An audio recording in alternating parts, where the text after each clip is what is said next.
Olá, seja muito bem-vindo. Estamos aqui em TVEJA, TV de Veja.com e para uma entrevista pra lá de especial. Uma entrevista que foi pedida e muito pedida pelas redes sociais de um filósofo, escritor, jornalista e um homem que não tem papas na língua. Eu tô falando de Olavo de Carvalho, que está nesse momento conectado via Skype comigo, eu aqui e ele lá na capital da Virgínia. Oi, Olavo, tudo bem? É um prazer falar com você. Tudo bem?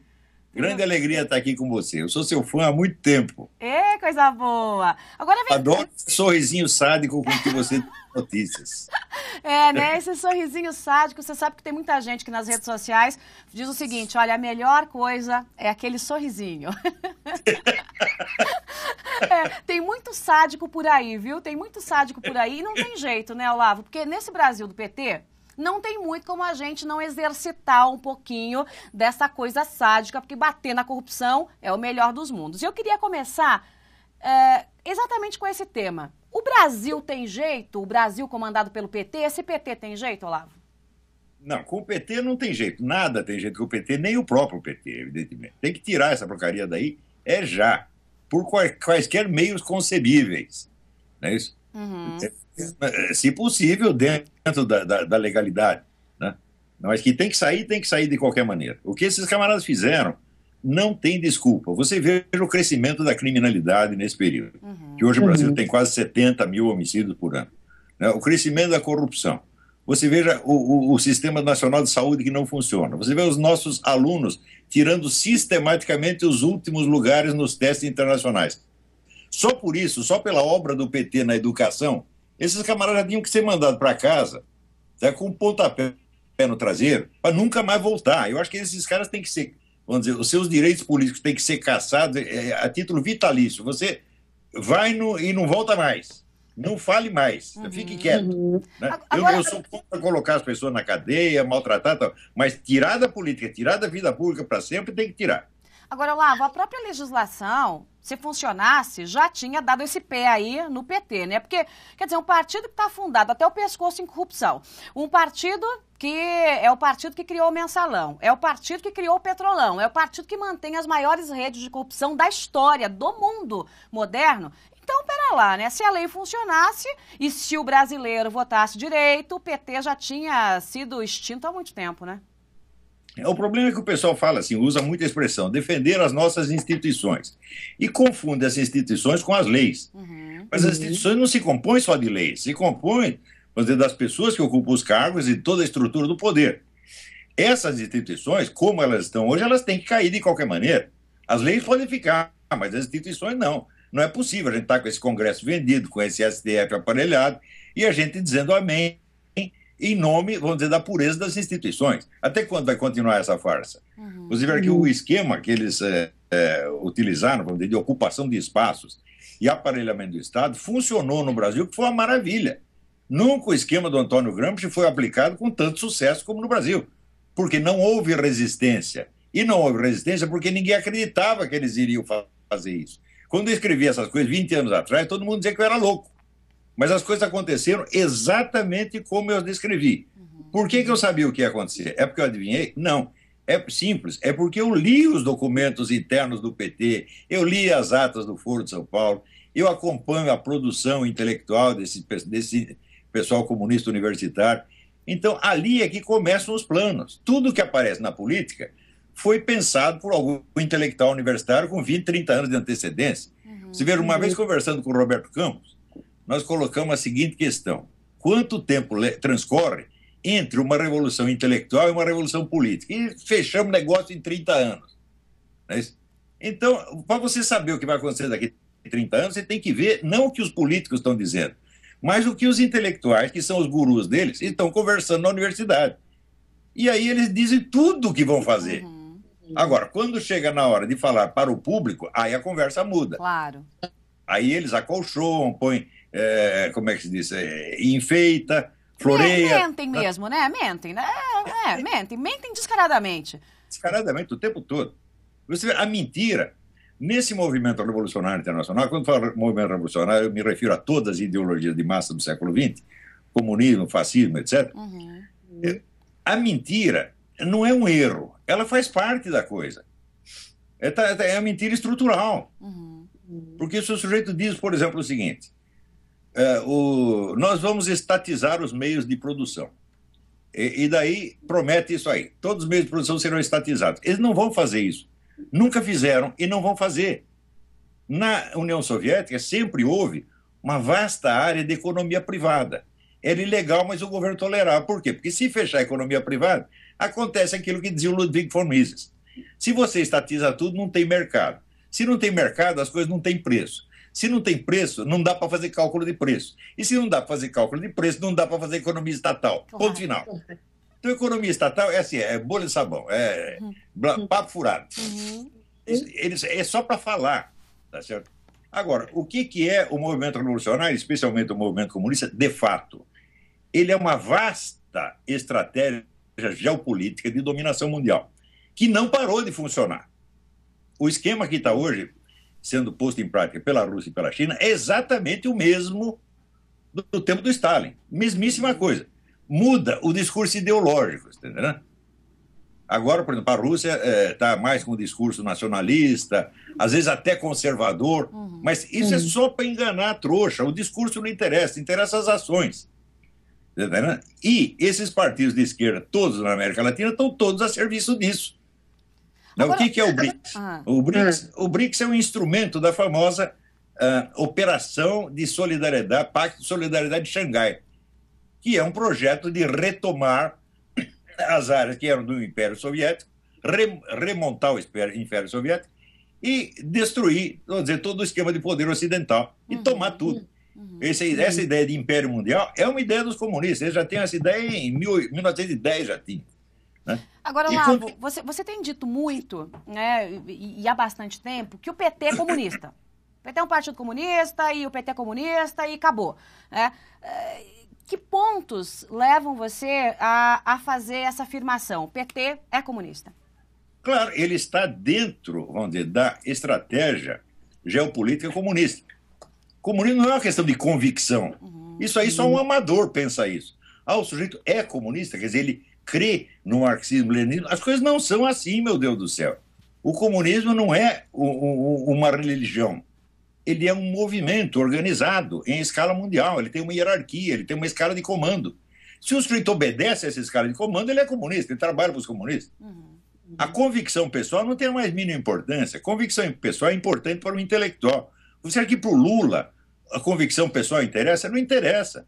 Interessa onde ele está, quais os compromissos políticos dele, a quem ele obedece e a quem ele serve. E ele serve isso de todo o coração. Você veja, é só você calcular, vamos dizer, a fortuna imensa que foi tirada do BNDES para salvar governos comunistas falidos. Impressionante. O Angola, etc, etc. Por aí você veja a importância que o PT tem no esquema comunista mundial. Ele está salvando o movimento comunista. Você vê as Farc, no 15º aniversário... Com o nosso dinheiro, né, Olavo? Está salvando o movimento comunista com o nosso dinheiro. Aí não dá, né? Claro. Esses caras fazem esses regimes que são deficitários eternamente, e daí tem que ter um país capitalista para eles sugarem. Então, daí o pessoal diz, não, mas o Lula está mantendo o capitalismo nacional. Falo, claro, mas essa é a função dele dentro da estratégia geral. Ele não pode estatizar os meios de produção amanhã no Brasil, senão o Brasil vai para o buraco também. E não pode ir para o buraco por quê? Porque precisa o Brasil para sustentar as Farc, para sustentar o governo de Cuba, para sustentar o governo de Angola, etc, etc. É uma questão geopolítica. O comunismo é um movimento geopolítico, não ideológico. Isso são amadores que pensam isso. Veja, Joyce, eu estudo essa porcaria, vai fazer 40 anos.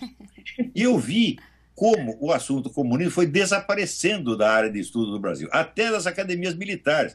O seu Sarney, com aquela brilhante inteligência, o governo Sarney tirou a disciplina de guerra revolucionária das academias militares, imaginando que não acabou o comunismo, agora não tem mais. Então eles pararam de estudar, mas eu continuei. Eu tenho uma biblioteca de comunismo aqui que é um negócio imenso. E o comunismo é ainda, na América e na Europa, uma área de estudos especializados enorme. E eu tenho contato com os maiores estudiosos da área, como o Vladimir Tismaniano, né? O Vladimir Bukovsky, e muitos outros, aqui o Jeffrey Nyquist, quer dizer, pessoal universitário, pessoal acadêmico que estuda isso há 30, 40 anos. No Brasil não tem. No Brasil só tem amador. O pessoal se deixa guiar pela mídia. Eles ouviram falar, por exemplo, em 1979 caiu o Muro de Berlim, então acabou. Eu digo, é verdade, em 1979 caiu o Muro de Berlim. Acontece que quando chegou no ano de 2000, o filósofo francês Jean-François Révert já publicou um livro que se chama La Grande Parade, que aliás foi publicado até no Brasil, perguntando o seguinte: como é possível que depois de cair o regime soviético, o movimento comunista tenha crescido em vez de desaparecer? E de fato cresceu. Por exemplo, você vê essa onda mundial de anti-americanismo, isso foi o sonho dos comunistas durante décadas. Eles só conseguiram fazer agora. Impressionante, né? Estou conversando aqui com Olavo de Carvalho, este filósofo, escritor, jornalista de língua afiada, que tem uma legião nas redes sociais. É um monte de gente que vai atrás do Olavo. E para onde o Olavo vai, lá está aí a legião atrás de Olavo de Carvalho. Aliás, tem muita gente dizendo assim, olha, dupla explosiva aí, Joyce, você e o professor Olavo. Essa conversa estava já na expectativa de acontecer há algum tempo. Professor, quando o senhor acompanhou o Petrolão e viu as primeiras notícias do Petrolão, o sangramento aí da Petrobras, o desmonte da Petrobras, logo depois do mensalão. De alguma forma, o senhor conhecendo as entranhas de como funciona esse projeto de poder, o senhor se surpreendeu ou era algo previsível? Não, para mim tudo isso está acontecendo e eu já escrevi isso 10, 15 anos atrás. Por quê? Não é porque eu adivinhei, é porque eu li o documento. Se o sujeito diz que vai fazer uma coisa e depois ele começa a fazer, isso significa o seguinte: ele está fazendo. Não é uma coincidência, não é um desvio, você está entendendo? E colocar vamos dizer, os recursos do Estado brasileiro a serviço do movimento comunista mundial, esta é a função, uma das funções básicas do PT. Se você ver, no 15º aniversário do Foro de São Paulo, as Farc enviaram uma carta comovida ao PT, agradecendo. Diz, vocês salvaram o movimento comunista na América Latina, que ia acabar, e vocês o salvaram, muito obrigado. É a verdade.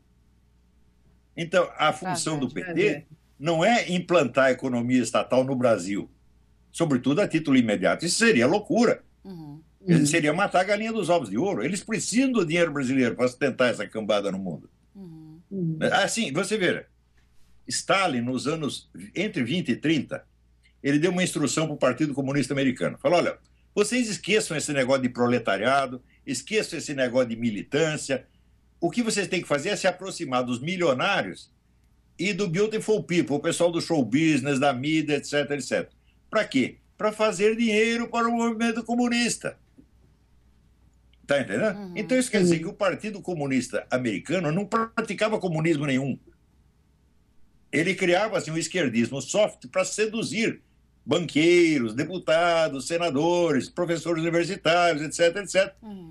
Ele serviu não só para dar dinheiro diretamente para os partidos comunistas, mas para induzir o governo americano a ajudar o regime comunista soviético. Você sabe que o governo americano foi o padrinho, ele foi a mãe da economia soviética, induzido a isso por essa gente que o Partido Comunista tinha trabalhado durante muitos anos. Então você olha e fala, nos Estados Unidos não tem comunismo nenhum. Claro que não. Os comunistas não são loucos de implantar o comunismo nos Estados Unidos. Eles querem o dinheiro americano para implantar o comunismo em outros lugares. É o financiamento, é a grana. O financiamento, é claro.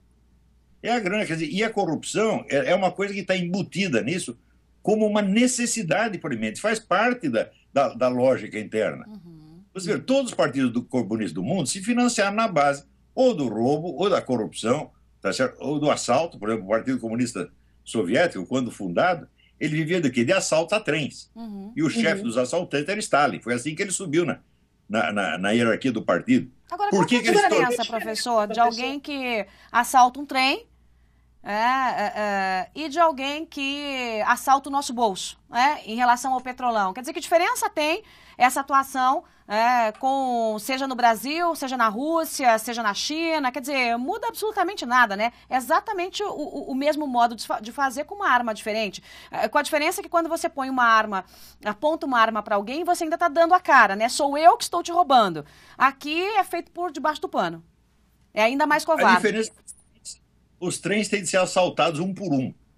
Ao passo que o roubo estatal já faz tudo de uma vez. Já assalta todos os trens preliminarmente. Entendeu? Então, o roubo estatal é, evidentemente, muito mais eficiente.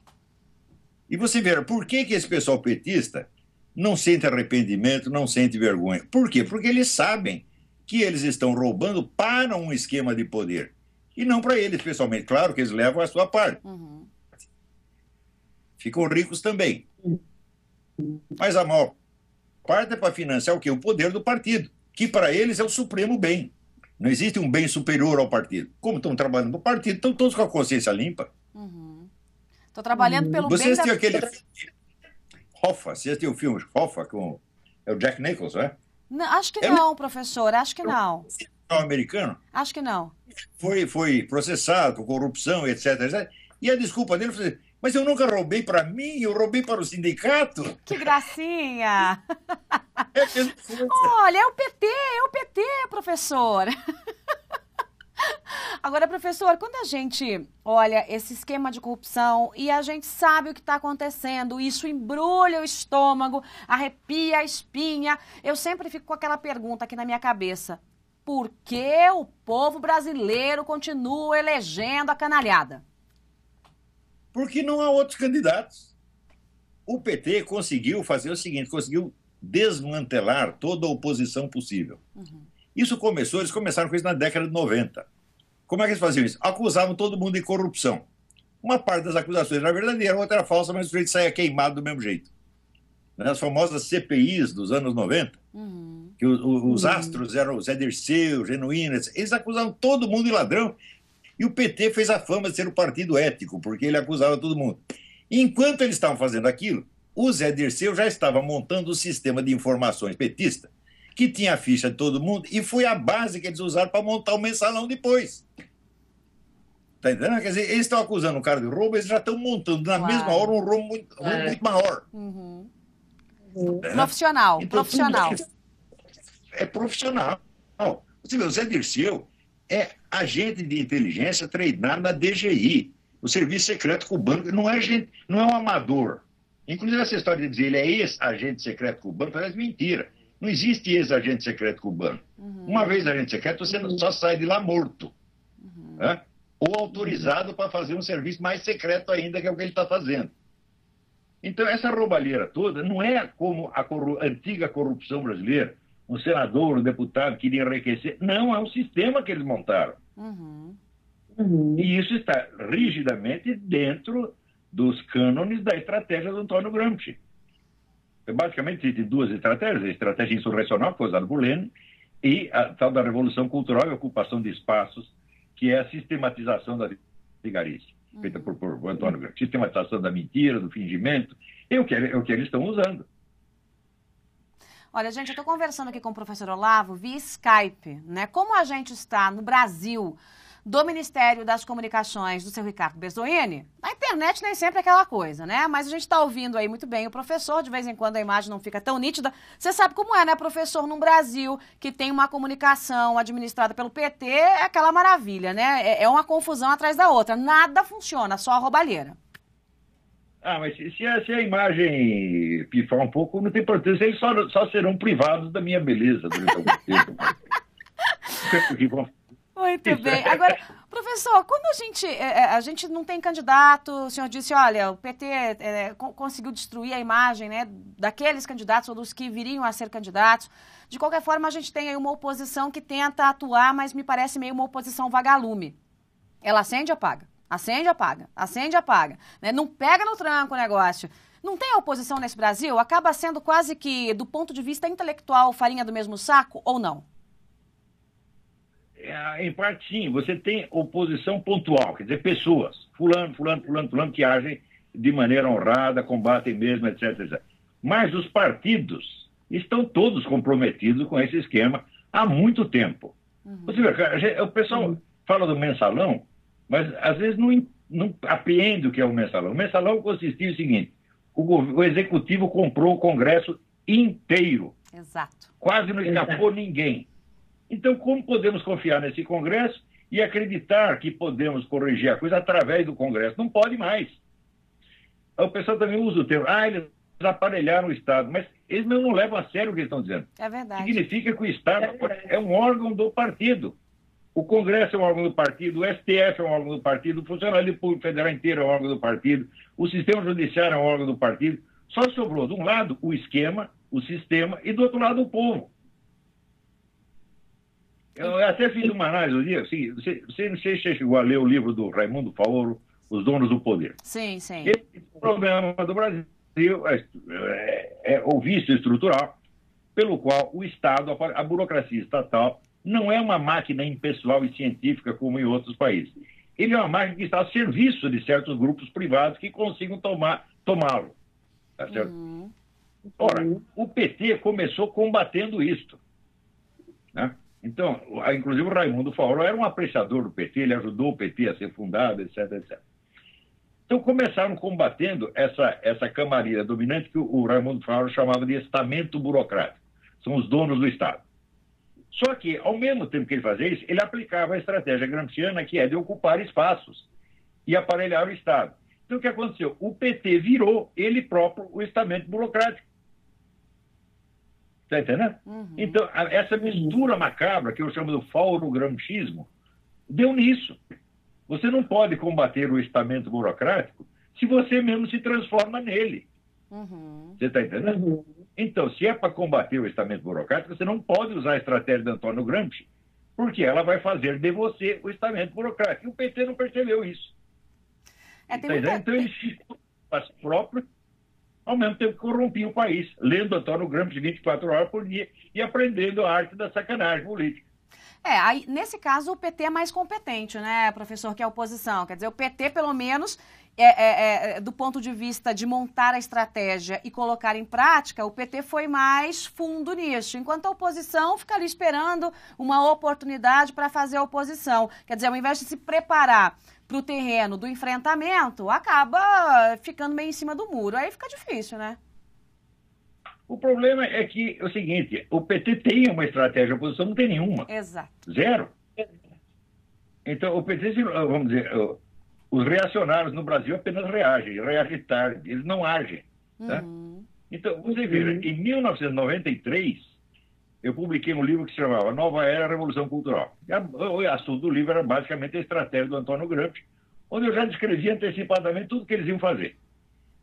E o livro foi bastante lido entre os militares brasileiros. Qual foi a primeira reação? A primeira reação demorou 8 anos. Quer dizer, depois de 8 anos, teve um general que leu o livro e falou, opa, pode ser que isso seja verdade. Você vira a lentidão do processo. Nesses 8 anos, quantas decisões o PT não tomou, quanto território não conquistou. Quer dizer, é uma lentidão e uma má vontade incrível. Em parte porque o pessoal se deixa guiar pelo que sai nos jornais, no Globo, na Folha, etc, etc. Como esses jornais disseram o comunismo acabou, então todo mundo pensou que acabou mesmo. O que é uma estupidez, é uma coisa de amadores, de gente que não estuda o assunto. Uma vez teve uma discussão com um coronel lá no clube militar, ele querendo insistir nessa coisa, dizendo, o senhor leu tal livro a respeito? Não. O senhor leu tal outro? Não. O senhor leu tal outro? Não. O que o senhor leu? Aí eu leio o jornal. Falei, então vai lamber sabão, meu amigo.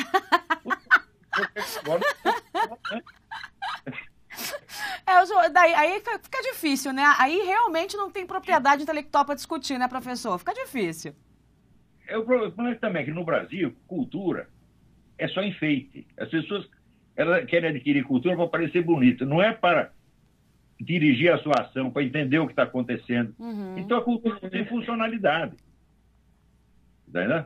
Agora, o pessoal comunista sabe que não é assim. O pessoal comunista adquire cultura para poder agir, para saber o que tem de fazer. Inclusive reparte essa cultura, não é, professor? Com gente literalmente do mundo do crime, gerando facções criminosas. Né? E eu não estou dizendo agora das facções criminosas de colarinho branco. Eu estou dizendo daquele criminoso mesmo, o chefe de morro, o chefe de tráfico. Quer dizer, isso é uma tradição cultural desses regimes comunistas, né? Claro, e isso aí começa na Revolução Francesa, quer dizer, você utilizar a bandidagem como instrumento de ação política. Você usa os caras para você tomar o poder, depois você manda matar todos, mas inicialmente os bandidos têm essa utilidade. Eu falo disso nesse livro de 93. Naquela época só existia o Comando Vermelho, depois apareceram outras organizações que foram criadas pelo quê? Pelos terroristas brasileiros que foram parar na cadeia, na Ilha Grande, e ensinaram tudo isso para os chefes do narcotráfico, meu Deus do céu. Só por este crime já deviam ser todos fuzilados. Quer dizer, você está criando o banditismo. Então, quem é responsável por esses 70 mil homicídios anuais no Brasil? O pessoal da esquerda. O pessoal que leu Antônio Gramsci aprendeu a fazer as coisas direitinho, tá entendendo? Agora, aqui o pessoal não tem memória, pensa que já esqueceu de tudo isso. Põe uma imagem do professor Olavo de Carvalho, que quero provocar o povo um pouquinho. Põe uma imagem no ar, conseguimos colocar, produção? É uma imagem do professor, né, que está no Facebook dele, na cama, com uma série de rifles. E essa imagem gera discussão, hein, professor? O que é isso? Onde já se viu? Apologia, uso de armas, aquela coisa toda. O senhor claramente diz o seguinte, que se dane isso, eu sou a favor mesmo. Todo mundo tem que ter uma arma em casa. Aqui nos Estados Unidos, sobretudo aqui no interiorzão, na Virgínia, todo mundo tem arma. E quer saber? Aqui não tem crime. Você sabe quantos homicídios aconteceram nessa área desde que eu cheguei 10 anos atrás? 2. Que coisa, hein? 2. Igualzinho o Brasil, né, professor? Igualzinho o Brasil. Então, o povo armado, ele se garante a si mesmo. Você vê, aqui nos Estados Unidos, o bandido está andando na rua, ele vê uma casa e ele vê que tem uma bandeira dos Estados Unidos. Falou, opa, se tem a bandeira, esse cara é patriota. Se ele é patriota, ele gosta de arma. Se ele gosta de arma, ele tem uma arma em casa, eu não vou lá. É uma coisa muito simples. Não é isso? Agora, eu só coleciono armas de caça. Apaixonado por caça. Apaixonado. Caçador profissional. Não tenho dado muita sorte, porque fui para o estado do Maine caçar urso, fiquei uma semana plantado em cima de uma árvore, embaixo da chuva e do frio, e o urso não deu as caras. Mas o senhor caçou uma cobra hoje, professor. O senhor conta isso aqui em TVja, que hoje uma cobra se deu mal. Ontem matei uma cobra aqui. Eu estava indo treinar, porque eu fiz um stand de tiro aqui para treinar, né? Vou treinar todo dia. E eu estava indo com uma espingarda calibre 375, que é dessa de matar elefante. Né? E daí eu vi a cobra, falei, pô, atirar na cobra com 375 é um exagero, mas era que eu estava na mão, falei, não vou deixar ela escapar, vai com 375 mesmo. A cobra se desmaterializou. A cobra foi embora, foi embora. Agora, professor, aqui no Brasil tem todo um debate em torno daquilo que é politicamente correto, ou coisa chata, né? O tal do politicamente correto. Eu sempre gosto de dizer no ar que não tem nada a ver com isso, com o politicamente correto, que eu acho uma chatice. Então, quando se discute a questão de armamento, por exemplo, nem se pode ouvir a opinião do outro. Quando se discute a redução da maioridade penal, até pouco tempo também era uma coisa. Ai, meu Deus, não pode discutir a redução. Que é isso? Vai botar o menino na cadeia. Agora a coisa está mudando um pouco de figura, porque a criminalidade bate recorde em cima de recorde. Em relação à redução da maioridade penal, o senhor é a favor, professor? Quer dizer, botar lá aquele que tem 17 anos e 364 dias na cadeia. Se ele for com um dia antes de completar 18 anos, ele sai, 6 meses depois está livre de ficha limpa. Quer dizer, precisa mudar isso no Brasil? Você veja, todo este regulamento, esse Estatuto da Criança e do Adolescente, tudo isso foi feito para fomentar a criminalidade. Fomentar a criminalidade é essencial para a estratégia revolucionária.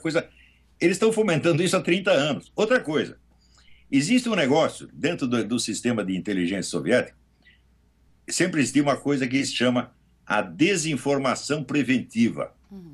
Ou seja, quando você quer fazer alguma coisa, você já supõe as objeções que podem surgir e você já as carimba com rótulo infamante antes que elas apareçam. De maneira a desestimular o aparecimento. Você está entendendo? Então, esse negócio da maioridade penal, das armas, etc., etc., as teses que vamos chamar conservadoras já estavam queimadas antes de aparecer. Antes que alguém defenda a ideia, ela já está carimbada com um rótulo infamante. Chama-se desinformação preventiva. Eles usam isso o tempo todo. Você vê, por exemplo, esse negócio de o comunismo acabou. Então, se você fala de comunismo, você é saudosista da Guerra Fria. Esse rótulo apareceu antes que alguém voltasse a falar de comunismo. Está entendendo? Mas aí é para emburrecer mesmo o povo, né? Para nivelar e fazer um emburrecimento geral da nação. É para você criar uma inibição de pensar. Porque você associa certas ideias à reprovação social. Eu não posso dizer tal coisa, senão o pessoal não vai mais gostar de mim. Uma vez um aluno meu, isso muitos anos atrás, falou, Aí eu não posso continuar estudando essas coisas, senão minha namorada não vai mais me chamar de meu fofinho. Oh, coisa linda.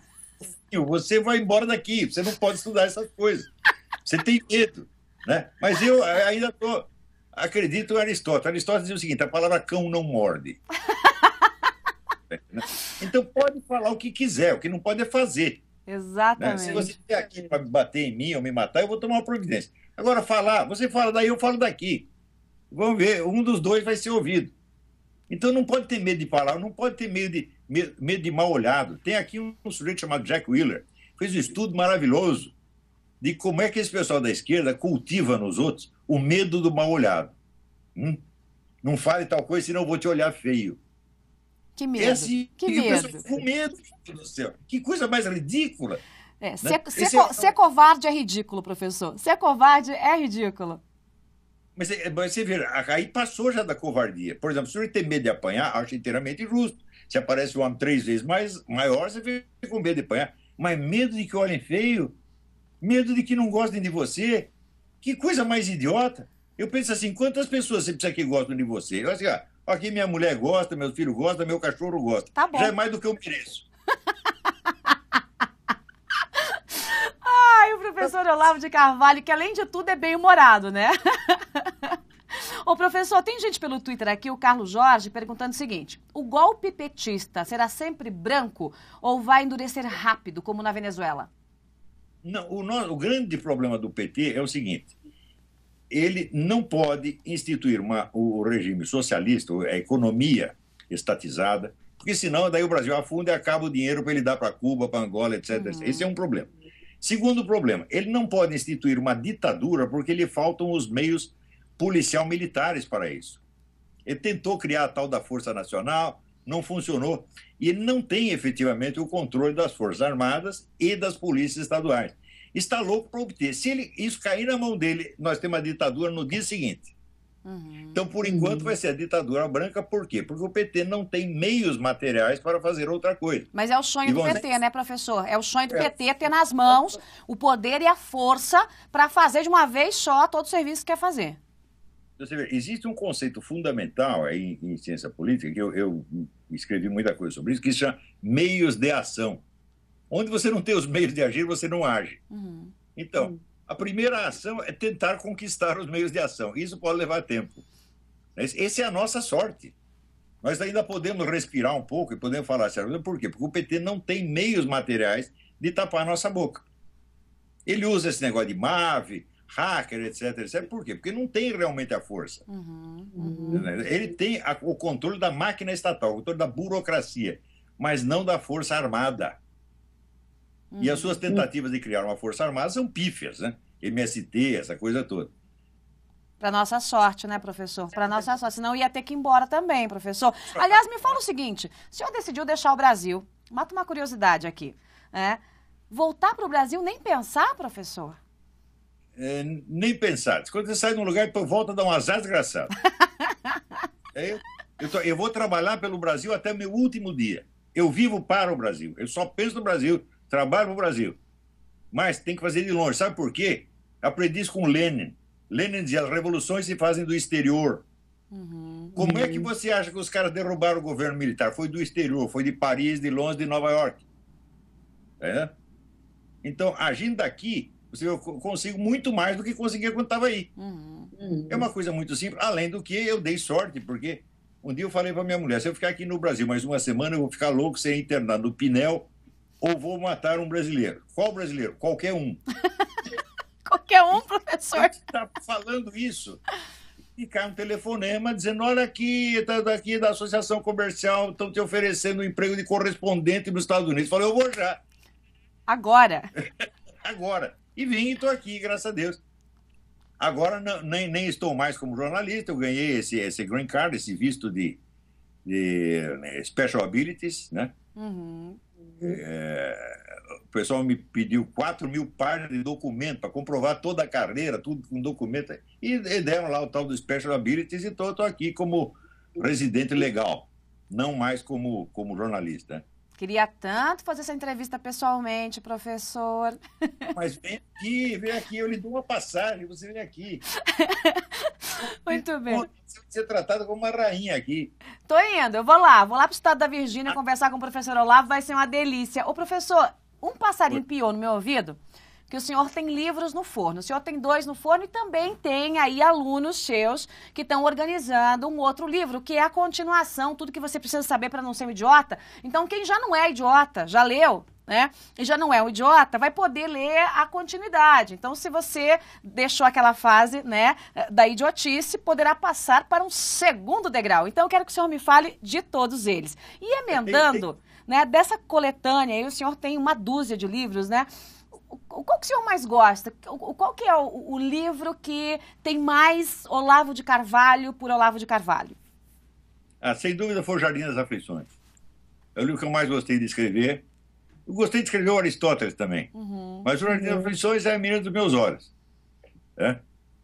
Porque eu achei que foi assim, o livro mais caprichado, que mais tem estrutura, não é composto de pedaços soltos, mas tem uma ordem interna. Né? É o livro que eu gostei, mas eu gostei de escrever tudo, na verdade. O que eu não gostei foi de não escrever mais. Né? Eu outro dia até confessei, falei, olha, eu gastei uma boa parte da minha vida correndo atrás de mulherada, eu estou correndo atrás do prejuízo. Vai apanhar da mulher aí, professor. Não me deixa nem sair de casa, e graças a Deus eu posso trabalhar, estou aqui. Entendeu? Um ex-mulherengo assumido. Assumido. Agora, o que tem no forno aí, professor? O senhor me disse que tem 1 ou 2 livros que já estão no forno, que vem por aí. Tem 3, na verdade. Um está sendo organizado por 2 alunos meus, a partir de textos que já existem, que seria uma parte mais filosófica para complementar o idiota. Então, deve se chamar o Manual do Ex-Idiota. Sensacional. Quer dizer, você já entendeu que não pode ser idiota, que é perigoso ser idiota. Então, aqui está o caminho das pedras. Como é que você estuda, o que, é que você tem que estudar, blá, blá, blá. Esse é o primeiro livro. O segundo é uma coletânea de posts meus do Facebook, que eu uso o Facebook como um diário. Tudo que tem ideia que me aparece na cabeça, eu meto lá no Facebook para não perder. Porque se for anotar em papel, eu vou perder. No meu HD, eu também perco. Então, vamos botar no Facebook. Então, estou selecionando os posts mais importantes, fazer uma coletânea que vai se chamar O Guru de Varginha. Por que o Guru de Varginha, professor? Tinha uma senhora que não gostava de mim, falava muito mal de mim. Ela sabe mais da minha vida financeira, erótica e criminal do que eu mesmo jamais soube. Sensacional. E ela não conseguia falar Virgínia, falava Varginha. Então, em homenagem a essa senhora, eu estou fazendo aí o Guru de Varginha. Veja só, essa mulher homenageada, né? A mulher que odiava o Olavo de Carvalho, homenageada. Então, a gente tem aí, e tem mais um, tem? Eu adoro essas pessoas que falam mal de mim, porque elas me dão lembretes de coisas que eu deveria explicar, tá entendendo?